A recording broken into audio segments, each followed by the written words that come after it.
ஒன்று நாளாகவும் 28வது அதிகாரத்தில் அப்படி என்ன இருக்குன்னு பார்க்கலாம் வாங்க.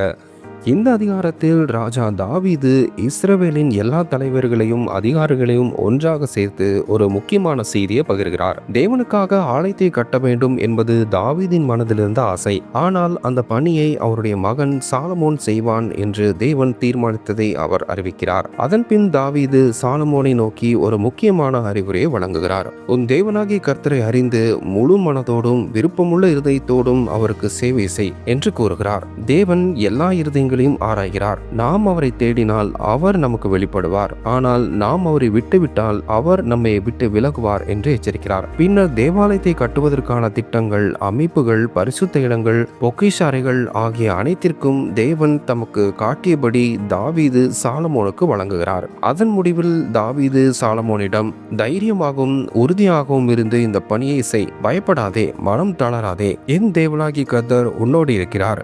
இந்த ஆலய பணிகள் முடியும் வரை அவர் உன்னை விட்டு விலக மாட்டார் என்று தைரியப்படுத்துகிறார். தேவன் நமக்கு கொடுத்த பணியை நாம் தைரியத்தோடும் முழு மனதோடும் செய்ய வேண்டும். நாம் அவரை தேடினால் அவர் நம்மை வழிநடத்துவார். இதுவே நாம் இந்த அதிகாரத்தின் மூலம் கற்றுக்கொள்ளும் முக்கியமான உண்மை.